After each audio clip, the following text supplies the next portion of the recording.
Hey friend, welcome back to At the Artist Table. I am Brittany, and today I wanted to paint something that I've been feeling lately. I have been feeling kind of topsy-turvy, kind of pulled in both directions, kind of unsure of which way to go. And I just thought, you know what? Let's process this feeling through paint. Whatever it is, let's figure it out. And so I just got this gold paint from Lucas that I wanted to try out. So I just went straight out of the bottle with it. It's a little lighter than the normal heavy body acrylics that I use. And so I have these big spaces to cover. So I just poured it straight out. I wanted to show the divide in the painting. So I feel like I have these two directions I could go in life right now, and I wasn't sure which one was the best one. Neither one was a terrible choice. It just seemed like I don't know, they were just so different. And so I just feel like I've just being pulled in so many directions. And so I just thought, you know what? Let's paint the divide. Let's paint these feelings and these emotions. So I wanted to try this gold paint, and I just went in to kind of give me a smooth, solid background. I didn't have a complete idea of exactly what I wanted to paint other than the divide, and so that's why I have the paper marked off like this. But I knew that I wanted the paintings to be one painting, but be two similar paintings. I wanted them to,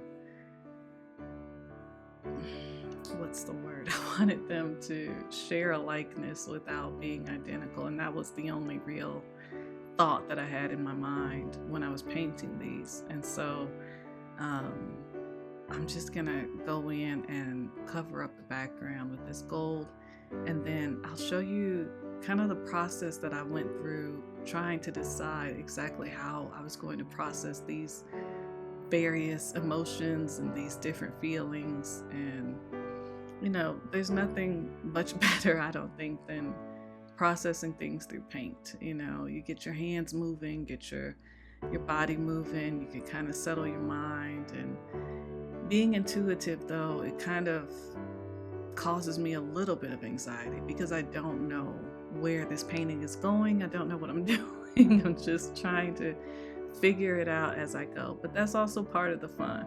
So I'm just gonna cover the backs of these pictures, and I'll be right back.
I didn't love the way the background wasn't completely smooth, and so I added a few more layers, but I still didn't like it. And so I decided to lean into the texture of the paint and just added more strokes to make it kind of look like gold leaf to me. So lots of different strokes, thicker paint here and there. And then I ended up really liking this a lot better. I felt like it added some depth, whereas trying to get it completely flat and smooth didn't. And while that dries, I thought, let me go over to my handy dandy notebook and kind of brainstorm some ideas for this piece.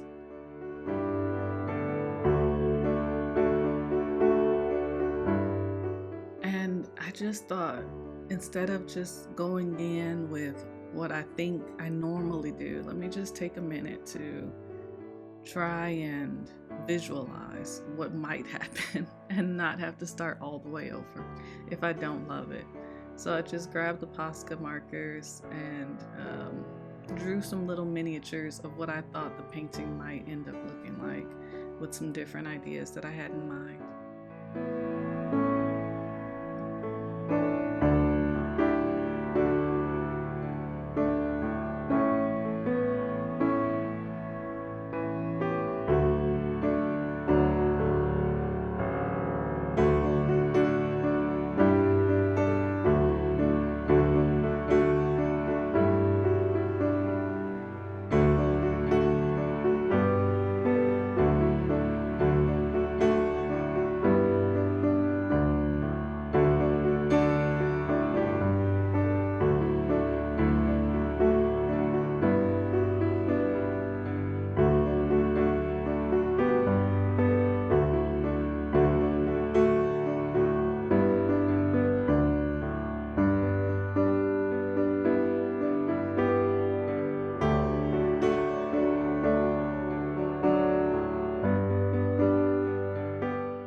My first thought was to get the sumi out because I thought the black would look so beautiful on that gold.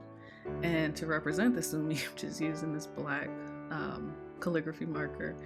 But I wanted to kind of cross over the divide with my feelings to show how, I was being pulled in two different directions and I wasn't sure which way to go. And, that's why they're all swirly and, convoluted. And I just thought, okay, that is something. It's an option. Then I thought, maybe I'll go in with some color behind it. The gold felt very Klimt to me. It was, I don't know, I just thought, okay, inspiring maybe, but also not really. So we just kept going. And eventually, I'm just going to keep going. I'm going to try a few options to see which way I may want to go.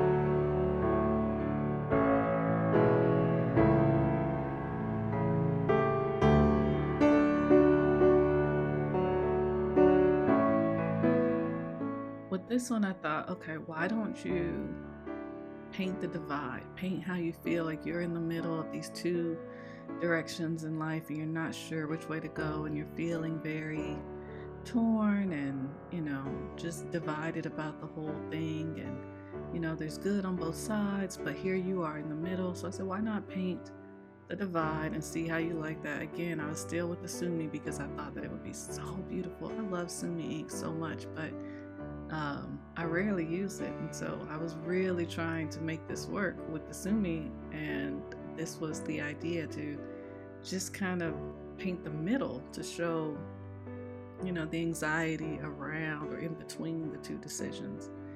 I cannot say that I loved it, but it was an idea, it was a thought. And then I had the thought that maybe I will just paint around the border.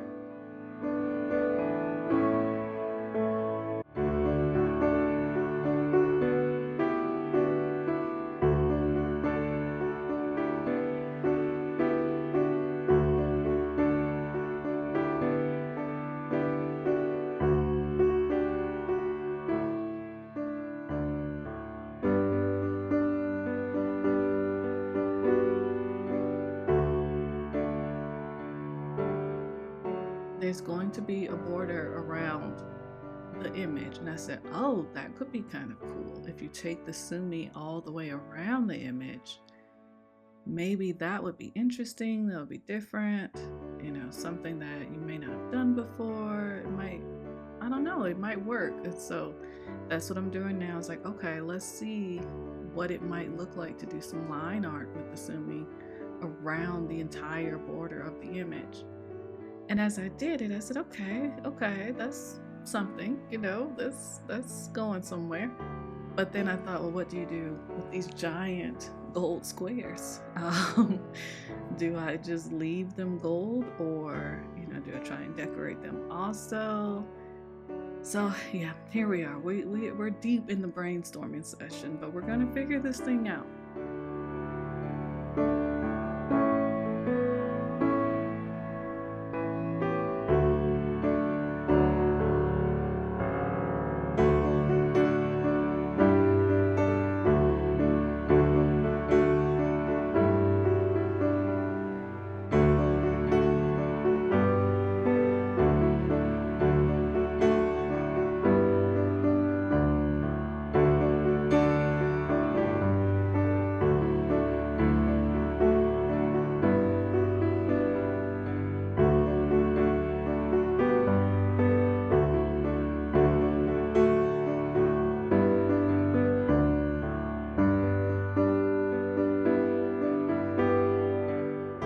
I thought maybe I should add like some jewel toned shapes and marks to show that there's good on both sides, that, no one decision was better than the other. And so I was trying to make some similar marks, but different marks at the same time to show how, again, there's good on both sides, but I could not say I loved it. And all I kept seeing was like a little bear or something. It reminded me of a cartoon or something. I don't know. But I kept going, just trying to get an idea or get a feel for what might come out of this, come out of all of these feelings, and come out of this artwork.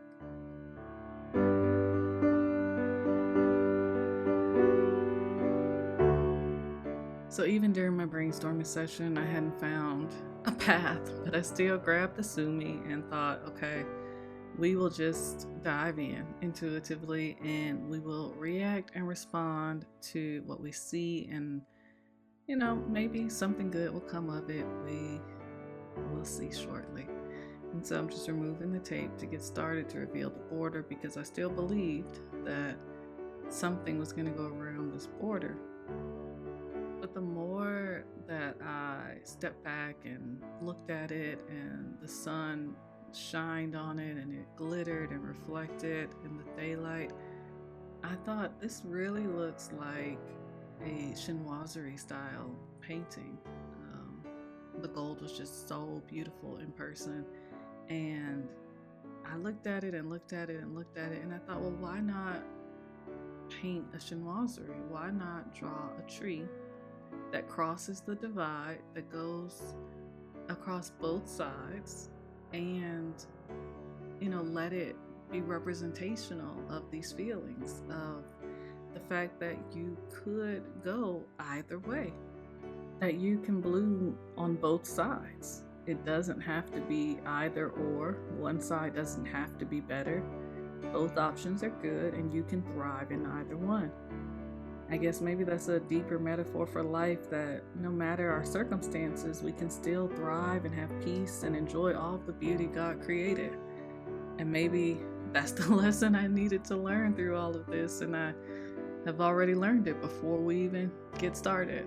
But with that idea in mind, I love that a lot better and a lot more than the sumi. So I got started on creating a color palette, and I knew that I wanted to keep things pretty light and neutral, but I knew that it would need a little bit of contrast and a little bit of shadow. So I was trying to decide what color to make the trunk of the tree here, and I knew that the gold would be our mother color.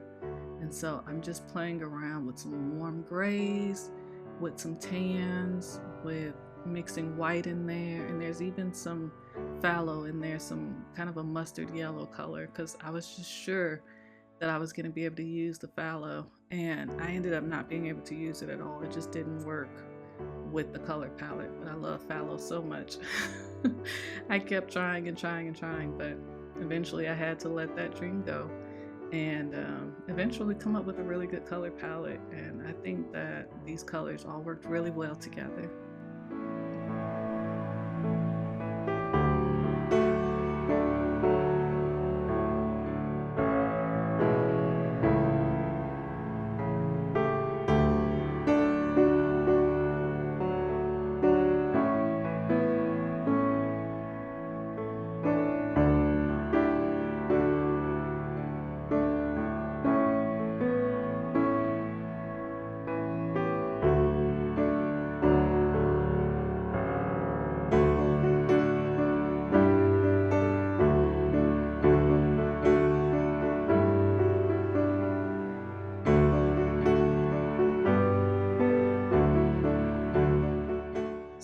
we have our color palette together, I just jumped right in making the tree trunk and the branches. I tried not to be too precious about it, just go in there and get the basic shape down. I knew that it would be more of an abstract kind of representational tree rather than a realistic or anything like that style. And so I just went in and I knew I wanted it to cross that divide. So that's what I'm doing here. And um, I actually am really glad that I went in with a lighter colored tree because I think it looks so good against the gold. And then I used a darker, warmer, redder brown to give the tree some dimension and some shadows.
I'm really trying to remember that less is more. I knew I wanted a few really big branches and a few little smaller ones, but I tried not to go too crazy with the branches because I just thought, you can always add more later, but don't fill the whole paper up with branches and regret it later. So you'll just see me trying to be very mindful and cautious about whether or not the branches are all going in the same direction, if they're too many on one side, if one side gets heavier than the other.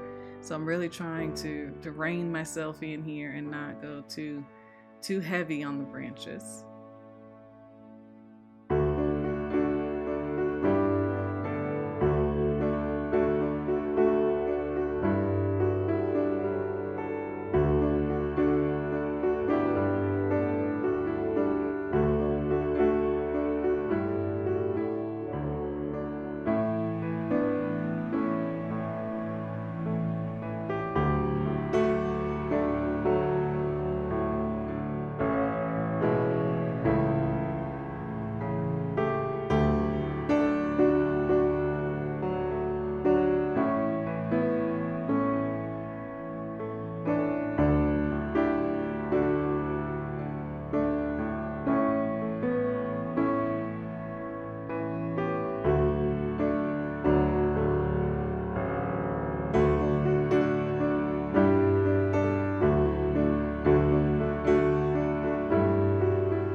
So we've got our branch down, and I think it looks pretty good. We're just gonna go in here now and add some shadow and some depth and dimension to it. I used a variety of strokes here. I went in first with just a flat brush to lay down some pigment where I thought the shadows would naturally form on the branch.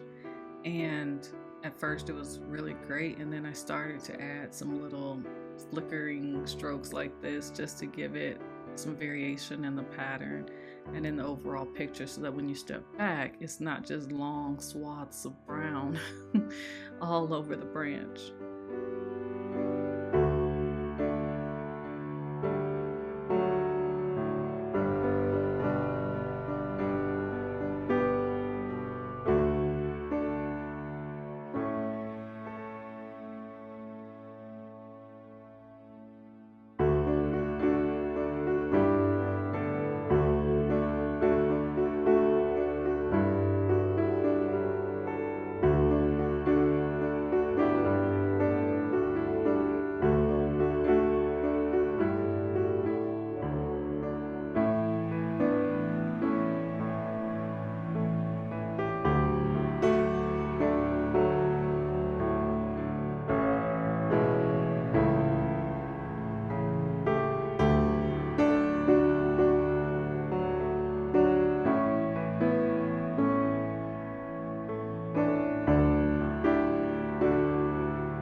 I actually did a few quotes coats.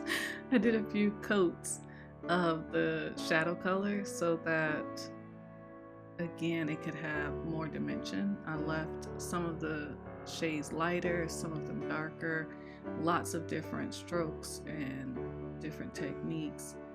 And I think it ended up coming out a lot better than I initially thought it would, because while you're in the moment, sometimes you're like, what is this? Does this look good? Is this what I had in mind? And so again, even with the shadow, I'm trying to remember that less is more. Don't get too heavy-handed. You can always add more later. And I actually think that it turned out better than I thought. I think it's looking pretty good so far.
like it and I like where we're heading, but I still felt like it was too flat. It was too one-dimensional, I guess. And so I just started going in, making some little dot-like strokes to try to give it again more variation and to help it stand out more so that it wasn't just a big line of tan and a big line of brown. I really wanted it to all work together, and I think that this ended up helping out a lot.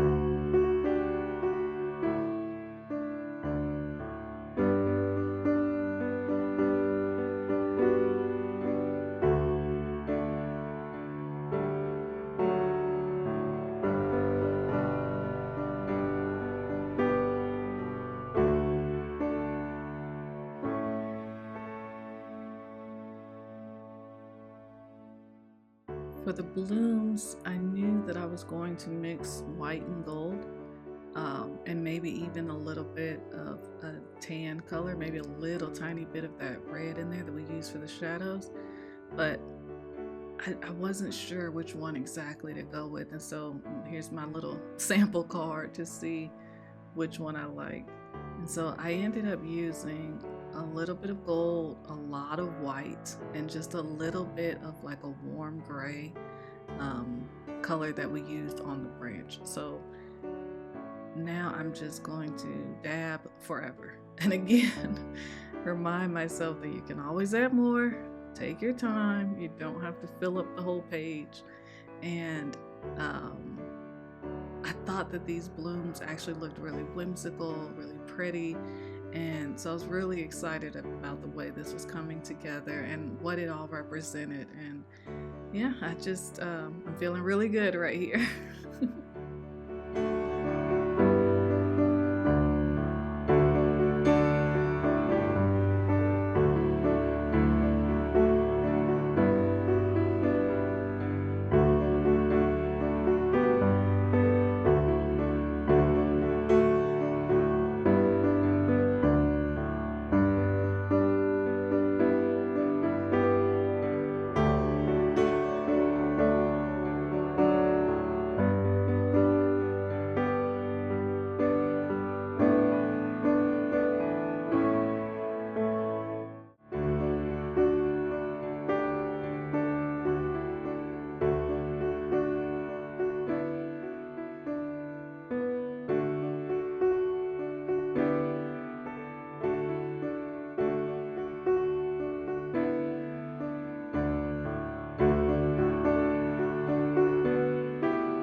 I thought this was coming out so pretty. I was so excited. I thought, wow, this is so beautiful. Should I stop right here? Should I just let this speak for itself? Because it just seemed so soft and so ethereal. And I was just really loving it.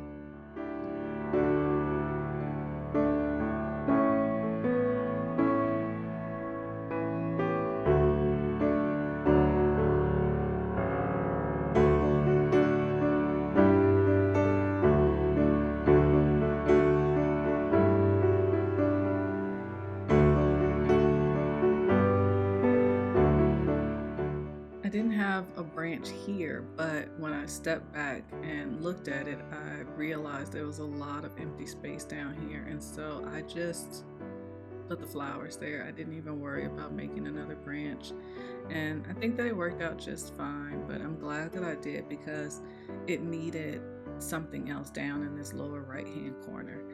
Um, I'm wondering now if I should have made them go the opposite direction, but I don't think so. I think it turned out really good. And I'm glad that I put it down there because I wasn't sure if I was going to draw little hills at the bottom or any more plants. And so this actually came together really nicely.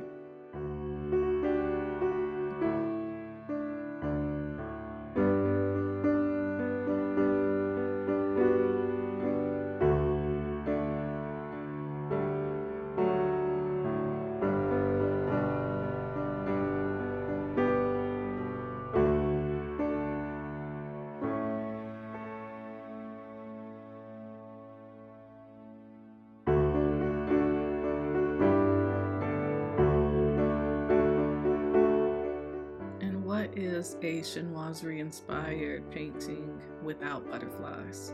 So I was trying to decide if I wanted birds or butterflies, and butterflies are honestly just easier. So I just thought we will just put a couple of little tiny butterflies in the painting and kind of put them all over. And I just thought that was such a great touch. I loved it. I love drawing butterflies.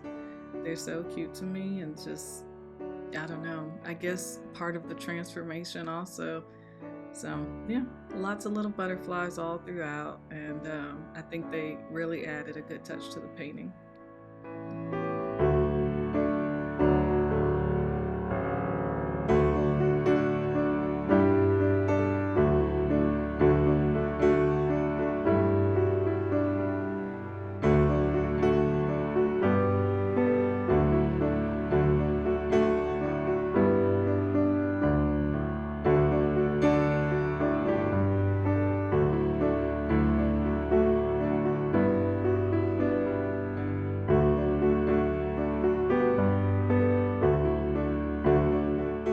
So here we are so far. I have gone in and added a little bit of the branch color, the original branch color, to the white to kind of give it some depth and some shadow in the blooms and the flowers. And I think it turned out so pretty.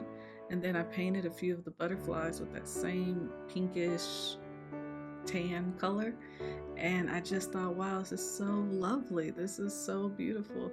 And I'm really glad that I did it. And I just think it really adds a bigger punch and pop to it. And I love how the branches are covering the divide and the flowers are covering it. And it's just all really coming together so, so beautifully.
wanted the center of the blooms to stand out a little bit, so I went in with pink at first, but I didn't love it. And so now I'm adding more just pure white to give it some contrast over the blooms and to help them stand out a little bit more.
I thought that the butterflies needed more contrast, or the picture in general needed more contrast, so I added some gold to the color that we used for the shadow on the branch.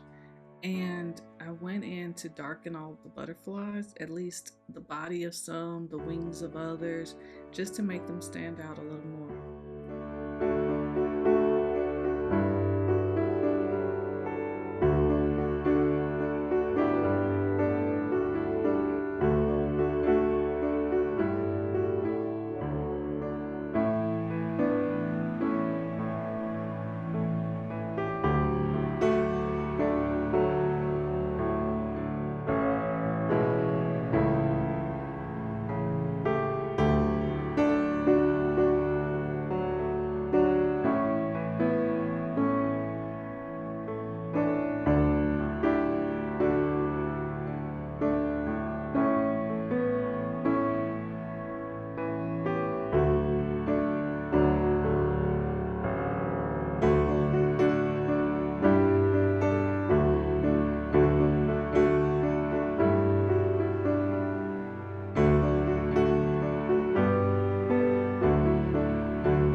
Turns out I hated that.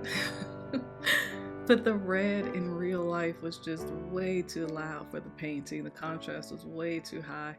And so I just decided that's okay. We'll just go back in with some white and gold and we will cover up that red and we will give all of the butterflies another little makeover. And I'm actually really happy with how they turned out this time.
For the final touches, I just went in with some pure gold to try to define like the inner parts of some of the blooms, just to represent that the insides of the flowers. And so that's what I'm doing here. And off camera, I tried blue on the butterflies, and then I just said, just leave those butterflies alone. So here is our final palette. And as you know, I have to clean up before I add anything else to this painting and mess it up again. I like it where it is, and if that is the case, we need to leave it alone. So this is just cleanup and me feeling like I survived another painting, even though I really do love painting. And here is the final reveal. Please subscribe to the channel. Thank you for being here. I hope you enjoyed it, and I'd love to know what you think about it. Until next time, I'll see you soon.